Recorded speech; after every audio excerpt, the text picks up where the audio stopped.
Então, vamos lá.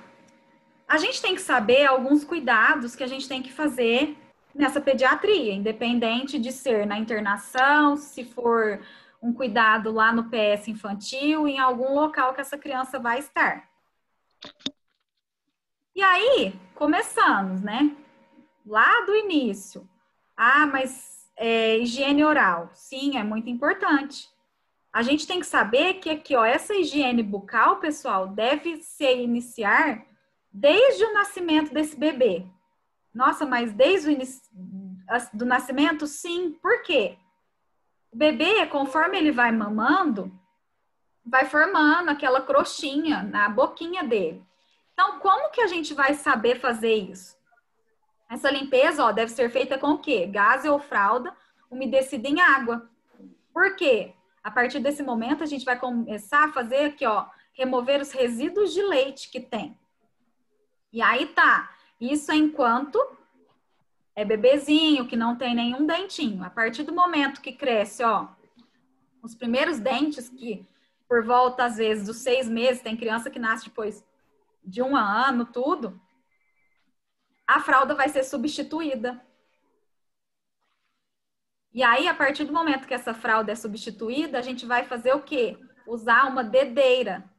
É um silicone que coloca no dedo, vende em qualquer conveniência, loja, tudo essas coisas, para... Não tá mudando o slide, é isso? Não, não tá passando. Peraí.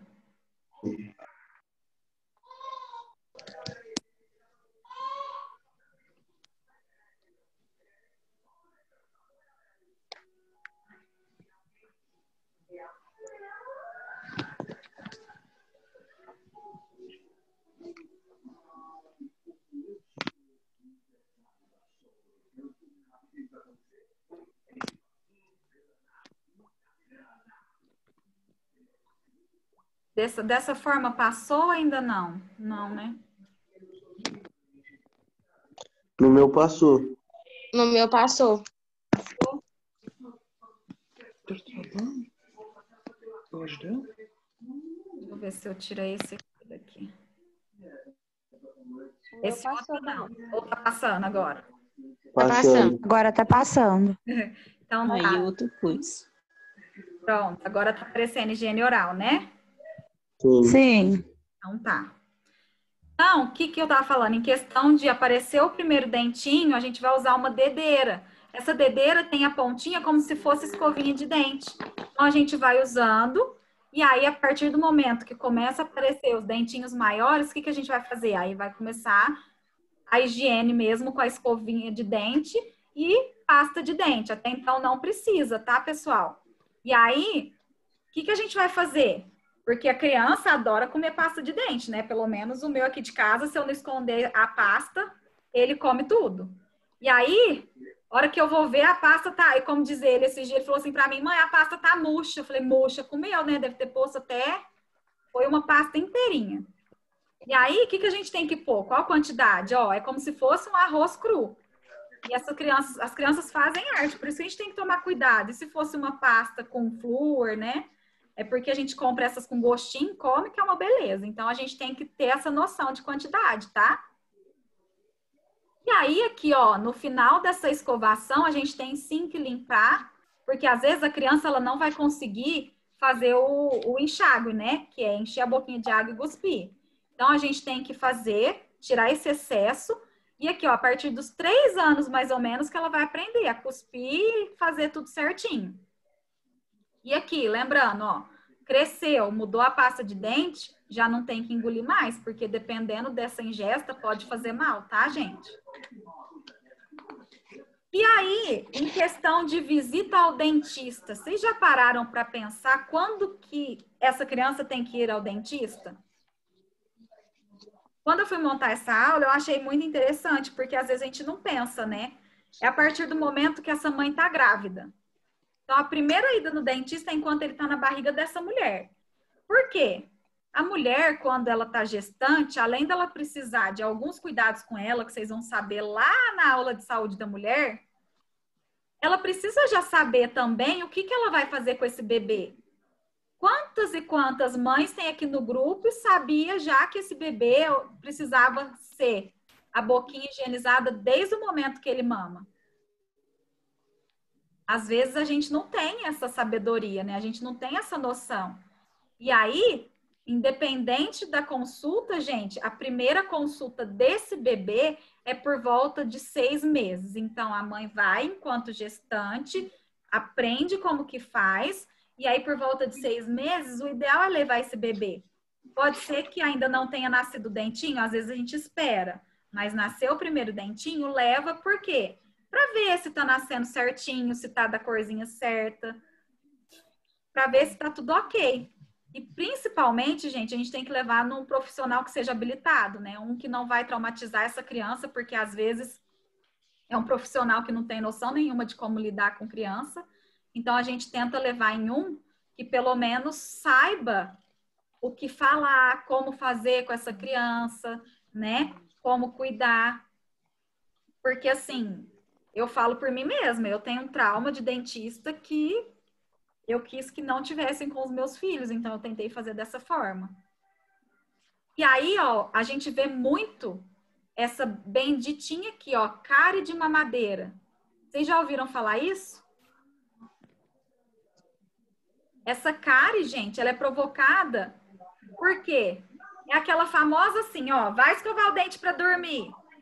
Aí a criança escova o dente, vai dormir e a gente faz o quê? Uma mamadeira com bastante Nescau. Se não bastasse o Nescau, põe uma açuquinha.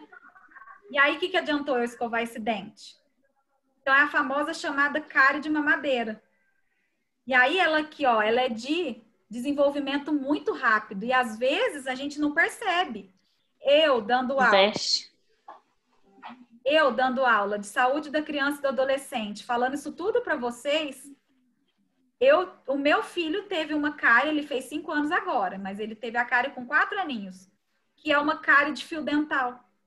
Aí eu falei assim, cárie de fio dental, o que é isso? Os dentinhos dele eram separados, e aí toda vez que ele comia, eu tinha que passar fio dental, mas eu ia saber que eu tinha que passar fio dental? Pensei, não precisa ainda passar fio dental. Pensa, precisou fazer canal no menino. A tristeza que eu não fiquei, porque eu falava assim, meu Deus, eu dou aula, eu ensino como que faz e eu não fiz com o meu. Então, além Mas de o dente dele já não é de leite mais? de leite, canal num dente de leite. E ainda ela teve que tomar cuidado para não pegar como que chama? O dente Dente permanente. permanente. Eu trabalhei 11 anos num dentista e quando eu tinha cárie assim, raramente ele mexia. Porque como ia cair, né? Aí ele não mexia. Então, o que essa dentista me explicou? Como era o lá do fundo, que cai geralmente com 10, 12 anos, eu não ia poder esperar porque ele já estava com dor. Ah, tá. E aí, né? Na brincadeira não saiu barato, não, viu, gente? Então a gente tem que tomar muito cuidado com isso aqui. Por quê? Porque aí a criança começa a ter dificuldade para engolir, para mastigar. Então é onde eu percebi. E aí, o que pode acontecer aqui, ó, nesse momento? Pode determinar o que aqui, ó, perda de peso, de estatura, e é coisa que a gente não vê. E é provocado porque, ó, líquidos açucarados, principalmente durante a noite. Por quê? Encho a mamadeira de doce e aí põe a criança para dormir. E é aqui, ó, lembrando também, ó, remover a chupeta. Lembra que eu falei que o hospital amigo da criança, que o Ministério da Saúde fala que não tem que dar mamadeira, chupeta? Tá, é complicado isso. A gente fala, mas a nossa realidade é outra. E a chupeta, gente, a gente tem que tentar reduzir o máximo o seu uso. Por quê? Cai no chão, eu pego, põe na boca. Tem mãe que, eu vou limpar. Limpa na boca dela e põe na boca do menino. Então, sei que limpeza foi essa, antes de ter ficado com o sujo do chão do que com a boca da mãe, né? Porque o que tem de limpo ali, né? Nossa boca é muito contaminada. E aí, aqui, ó, quando a criança dorme, a gente tem que tentar tirar essa chupeta, por quê? Para que essa boquinha fique fechada certinho, né? Não tenha nenhum problema. Aqui a dedeira que eu falei para vocês terem uma noção do que é. A hora que que tá na fase mesmo, é isso aqui que a gente usa até que saiam os outros dentinhos maiores. Ah lá, eles até gostam da carinha ali, ó. Quando é bebezinho, como que a gente faz a higiene para tirar o excesso de leite. E incentivar a escovação. Eles têm que aprender a escovar. Por mais que faz tudo errado, a gente tem que ensinar que uma hora vai aprender. Mesmo que a gente faça o remendinho depois, a gente tem que incentivar. E aí nós vamos falar um pouquinho agora da fisiologia do sono. Porque sono é uma coisa que a gente tem, né? A gente trabalha demais, ainda mais uma hora dessa. Vou vendo os rostinhos de vocês aí cansados, né? Também tô. Eu tô dando aula desde as 7.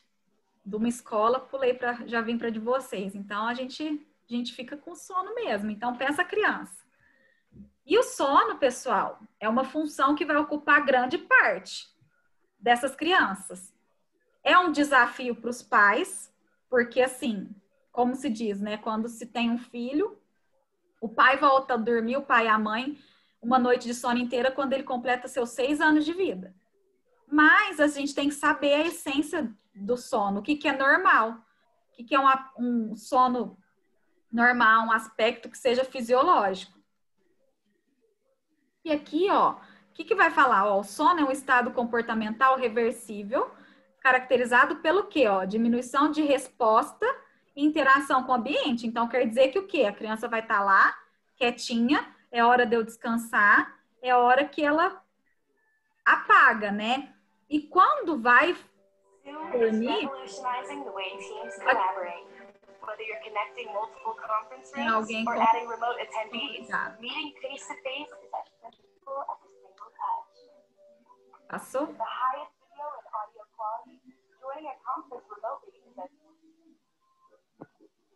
E aí, pessoal, a hora que essa criança dorme, o sistema neurológico dela, lá dentro, o cérebro, tudo, vai ter os comandos, algumas alterações. Que no caso aqui, ó, cíclica, sono, vigília, que entende-se do quê? Desde a medula, vai passar pelo tronco cerebral, hipotálamo. Ah, nossa, Emiliano do céu, você está falando grego. Calma, vocês vão ter a aula de anatomia, vocês vão entender essa estrutura um pouquinho. Mas assim, eu preciso falar que tá ali, no cérebro, nos receptores.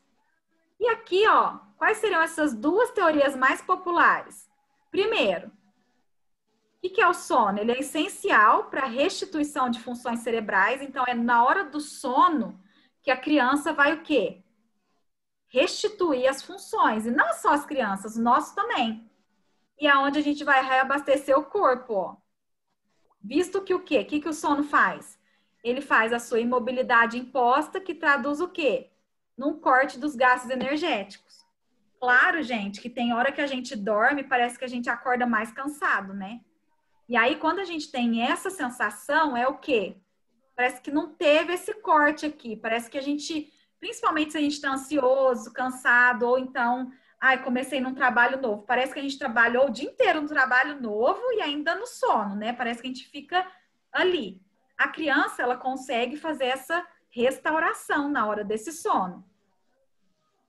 Aqui tem as fases do sono, mas eu gosto de mostrar, eu vou até interromper essa tela aqui para eu mostrar uma outra que explica mais fácil para vocês terem o entendimento. Essa aqui, ó. É mais fácil a gente ver por aqui. Os estágios do sono, fases do sono. Estágio 1. Que estágio é esse? É aquela transição da vigília para o sono. É aquela fase que a gente fala assim, não, agora eu vou dormir, então eu preciso relaxar, então eu estou esperando que o sono venha. Mas ainda eu estou atento, às vezes, a alguns comandos. E isso eu falo nós, no geral, inclusive as crianças, tá? O estágio número 2 é onde começa aquele sono mais pesado. Que a gente fala assim, nossa, morri, né? O mundo cai, a gente não escuta nada. Parece que a gente teve um apagão mesmo. Dessa fase, a gente vem para a fase 3, que é o quê? Ó, é o início do sono profundo e da recuperação fisiológica. O que eu vou estar recuperando? O cansaço do dia a dia, tudo que aconteceu. O cérebro da criança vai estar ali tentando recuperar, né, ou digerir tudo que eu aprendi. Da fase 3, nós vamos para a fase 4, que aqui, ó, é sono profundo com a diminuição da frequência cardíaca e pressão arterial. Vocês sabiam que a gente quase entra em estado de cadáver? Vocês já acordaram com muito frio, parecendo que vai morrer de tanto frio? Alguém já teve essa sensação? É essa fase aqui que a gente está. Não é estranho? Você começa a tremer, você puxa a coberta, de repente você está num calorão. Por quê? Chegamos nessa fase aqui. Então, provavelmente, a nossa pressão arterial estava lá no pé, mais a nossa frequência cardíaca. Às vezes, a gente até esquece de respirar nessa fase. Então, a gente fica mesmo em estado de cadáveres, né, que eles falam.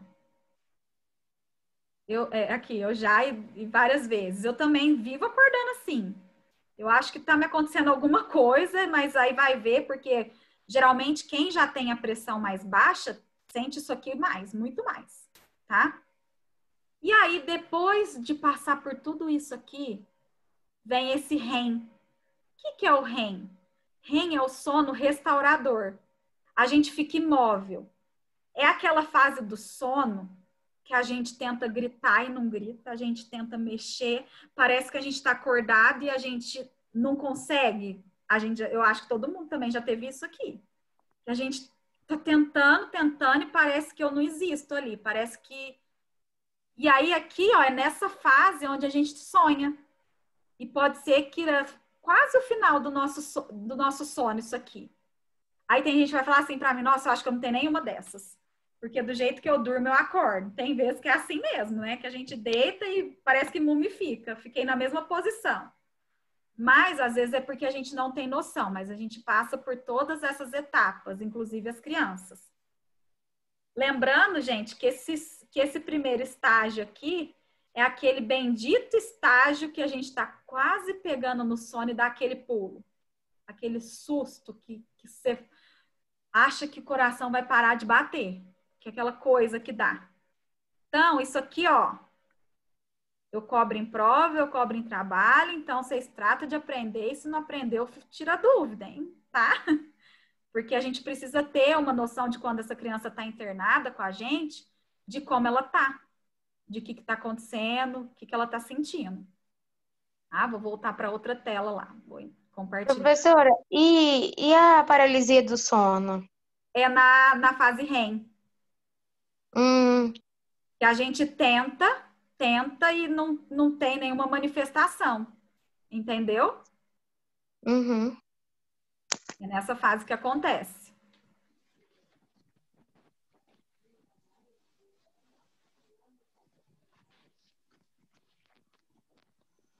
Esse negócio tá brigando comigo hoje aqui.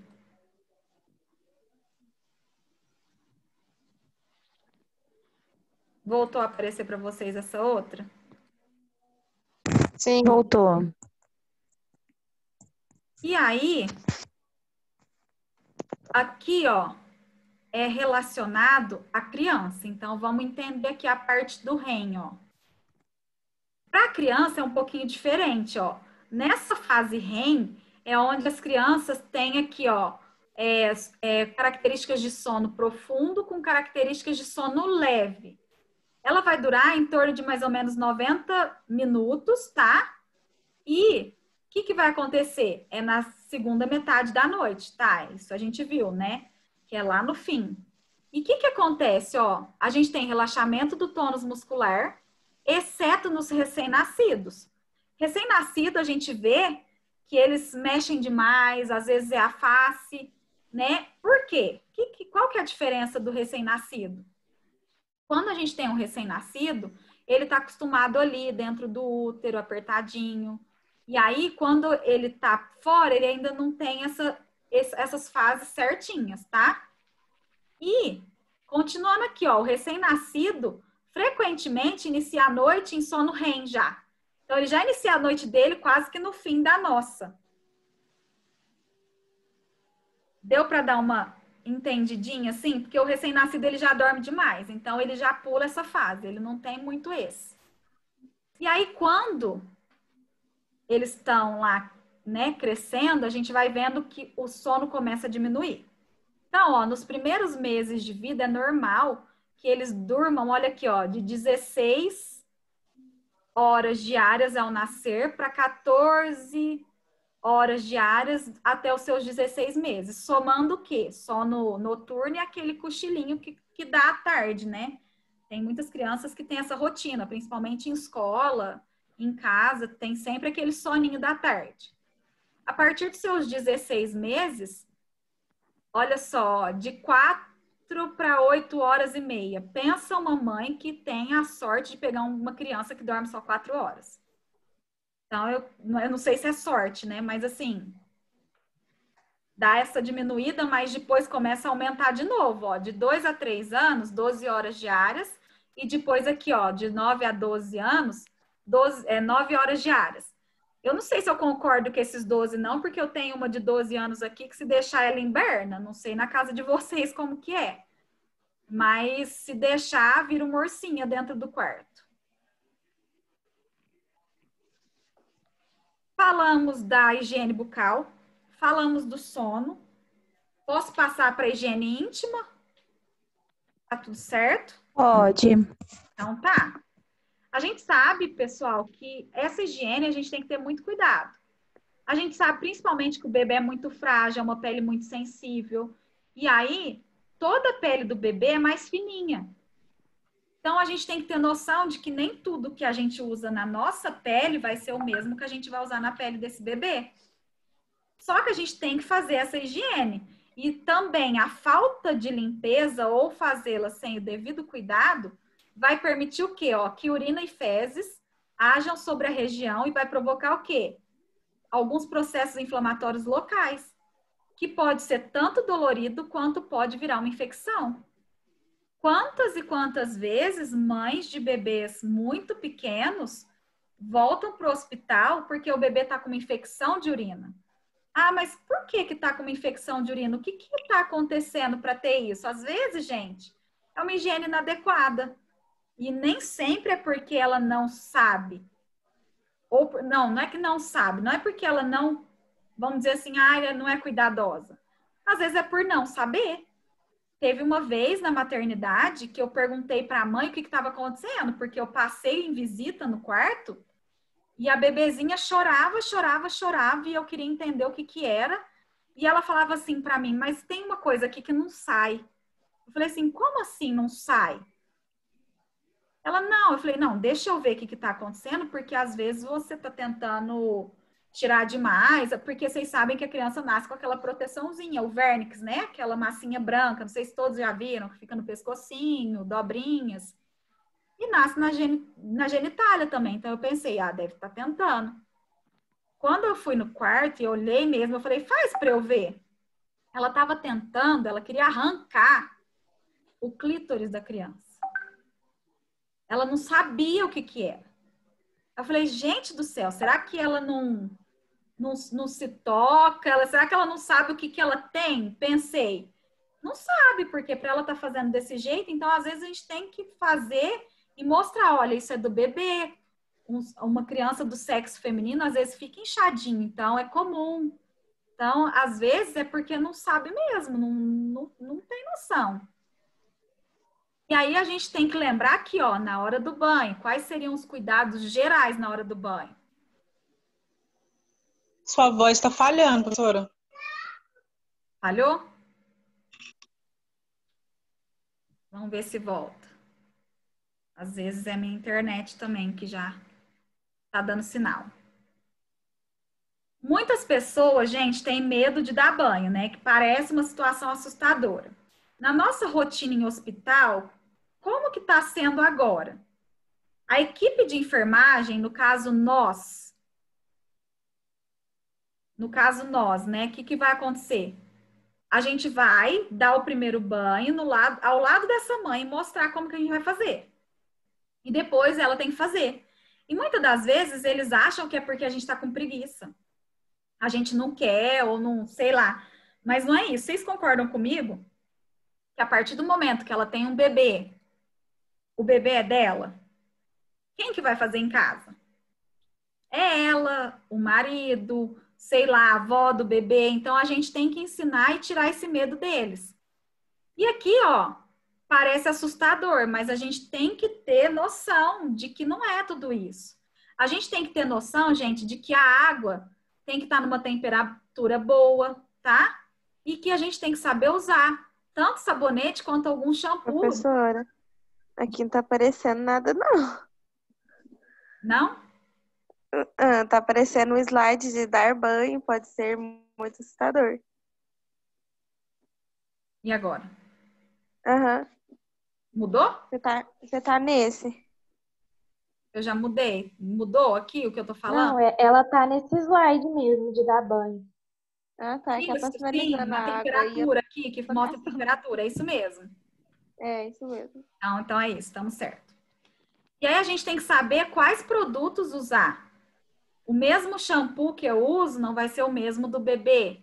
O mesmo sabonete que eu uso não vai ser o mesmo do bebê. Então a gente tem que até saber orientar isso, porque tem mães que não sabem nem qual levar, qual usar. E pode ser que venha até vocês para perguntar, né? Olha, qual que eu vou usar, qual que eu vou fazer, como que faz? E aí a nossa obrigação de orientação, tá?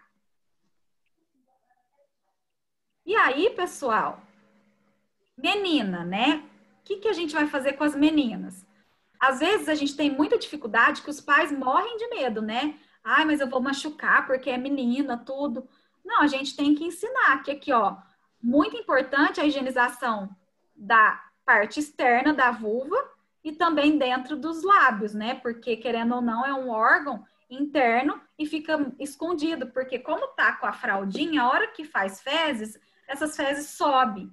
Então, pessoal, a gente tem que tomar muito cuidado na hora de fazer essa higiene, mas a gente tem que fazer. Por quê? Porque se vai acumulando ali, é onde vem a infecção. E aqui fala, ó, se os detritos se acumularem, pode ocorrer processo inflamatório, que resulta o quê? Na fusão dos grandes lábios devido a uma fibrose. Pensa você ter que ajudar uma mãe que chega com uma criança numa fase dessa. Fusão é o quê? Juntou, colou ali. Então... Professora, você está mostrando imagens disso? Porque não está dando para eu ver. Não, eu estou mostrando só texto. Vocês estão vendo o texto? Sim. Não, é o texto, então. Então, eu tô tentando fazer vocês imaginarem como seria, né? Essa fusão dos lábios da genitália feminina dessa criança. E aí também, pessoal, muitas mães assustam porque aqui, ó, é comum que as meninas tenham aqui, ó, uma pseudomenstruação. O que seria isso? Às vezes, como nasce, tem muito hormônio da mãe, elas podem soltar um pouquinho de sangue pela região da vagina, tá? E aí, não precisa assustar, por quê? Porque é comum, porque muitas das vezes a mãe tem excesso de hormônio, e aí tem esse problema, e também pode ter aqui, às vezes, algum corrimento amarelo clarinho, que é motivo de preocupação de muitas mães, né? Delas virem procurar a gente e falar, nossa, não sei o que eu faço. Então, isso já são dicas para vocês entenderem que é comum. Agora tem uma imagem, ó. Tomando banho, eu tô gostando, vocês conseguiram ver, né? Sim. E aí, para fazer a higiene correta, gente, então tá, nós vamos usar um sabonete neutro. E aí, o que a gente vai fazer? Ó, usar algodão umedecido em toda a região. Algodão, às vezes, vai gastar muito. O que a gente faz, às vezes, lá, quando vai dar banho em algum bebê? Uma gazinha ou uma compressa que a gente molha, que seja molinho, né? Ou se tiver até uma esponjinha em casa, que no caso seja só de casa mesmo, que a gente vai usar, então dá para fazer. E lembrar, qual que é a mania de muitas das vezes, e foi o que eu peguei na maternidade, a mãe com uma haste flexível, que no caso é um cotonete, tentando fazer essa higiene. E além dela não estar conseguindo, porque ela queria tirar uma coisa que não sai, pode romper até o ímen dessa criança, sem querer. Vocês sabem o que que é ímen? Que é quando a Sim. mulher não teve relação sexual, então ela tem o ímen lá certinho, fechadinho. Então, pensa em tirar o ímen de um bebê que acabou de nascer. Ô, professora, Hum, a limpeza com a gaze ou com algodão seria só na região íntima. O resto pode lavar com água mesmo, direto. pode, e também no resto do corpinho, assim, a gente pode usar para facilitar, porque às vezes não sai toda a sujeirinha que tá do parto. Claro que depois Todas em as mulheres casa, nascem com lava ímã? a mão, tudo dá certo. Oi, quem mais falou? Ah, tá. Todas as mulheres nascem com ímã? Todas. Vocês vão ver que na aula de saúde da mulher tem vários tipos de ímen.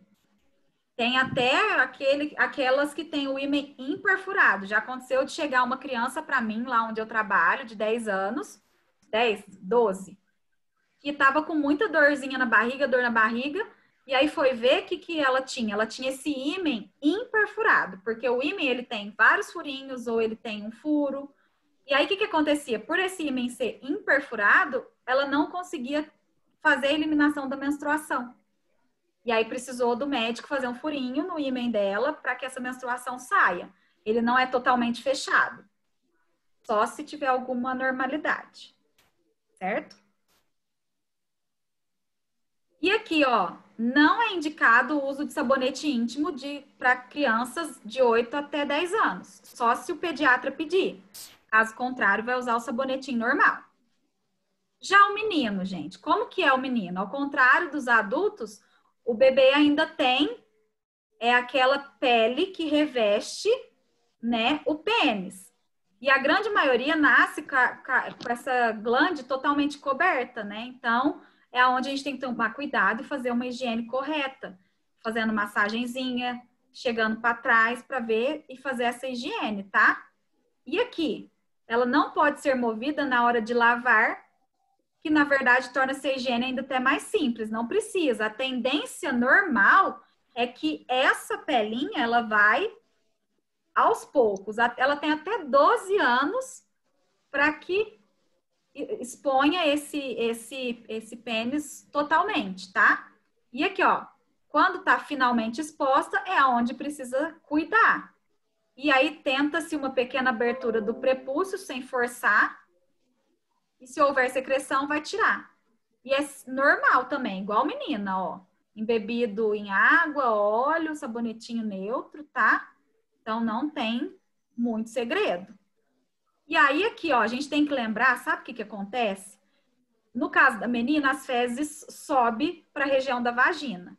Já os meninos, às vezes, as fezes ficam aqui, ó, embaixo da bolsa escrotal, porque a gente não tem o hábito de levantar a bolsa escrotal para ver. Então, a gente tem que tomar cuidado, porque senão as fezes se acumulam ali e ali, ó, os tipos de assadura que pode ter. Meninos têm chance maior de ter assadura do que meninas, porque olha só, olha, ali ela tá até levantando a porçãozinha do saco escrotal, mas ficou ali, não higienizou, e aí é onde pode dar esse tipo de assadura. E aí, quais são os cuidados gerais, pessoal? Não é necessário lenço umedecido, não é proibido, mas também a gente tem que saber. Se eu estou em casa, para que eu vou usar um lenço umedecido? Usa um algodão, algo que tenha menos chance de irritar essa criança. Ah, é mais prático? Nossa, professora, eu prefiro o lenço umedecido, eu gosto de orientar sobre o uso do lenço umedecido. Se você gosta de orientar sobre o uso do lenço umedecido, então pede para que a mãe enxague ele numa água morninha, para tirar um pouco de perfume, porque às vezes tem muito produto, né? E também não temos que ficar, a gente acha que toda troca de fralda a gente tem que usar pomada para assadura. Pomada para assadura. Então a gente vai usar quando tem assadura. Se não tem, não precisa. Tá? Por quê? Porque às vezes vai acumulando aquela pomada ali e pode ser prejudicial para essa criança também. A gente orienta óleo de amêndoa ou então alguma camada protetora para a pele, mas assim, não necessariamente precisa. Temos 1 minuto e 45. Ficou claro? Vocês gostaram? Vocês entenderam? O que vocês acharam? Eu preciso que vocês me deem um retorno para ver se eu melhoro. O que vocês estão achando? Aula Eu muito achei que boa. ficou bem explicadinho. Bem Eu tô explicado gostando também. bastante. Muito bom. Em questão Tá dos ótimo. vídeos que eu postei, tá ficando claro também. Bem claro. Não tá ficando dúvida. Tá. Então, assim, vamos tentar já fazer de novo na quinta-feira a aula presencial, que eu acho que é mais gostoso, né? A gente interage mais. Eu vou gravar, claro, tô gravando para mandar Sim. pro pessoal que não conseguiu. Mas, assim, Uhum. eu sou super aberta. Se quiser falar, não, Emiliane, ó, eu acho que tem que melhorar isso. Estou à disposição de vocês, tá? Porque eu sei que é um começo, vocês estão em casa, tá sendo muito difícil, mas nós estamos aqui para acolher vocês, tá? Ô, professora, Tá bom. Oi. como o Google, o Zoom, né? O Zoom tem um tempo, né, de aula, você não prefere tentar pelo Google Meet? Que ele não. Que ele não para, né? Porque eu só preciso ver se o Matt, ele tá gravando, porque ele não tava tendo essa opção. E aí quem não assiste perde. Eu acho que grava, professor. O Ari grava. Eu acho, porque aí eles me falaram que depois conseguia fazer um linkzinho. Então a gente vai, essa semana eu já treino, porque na outra escola eu só uso esse. Então aí agora eu vou treinar para fazer com vocês, que aí fica melhor que não interrompe, certo? Tá certo. Tá bom. Obrigada. Tudo bem. Gente, tenham uma boa noite. Vai parar aqui.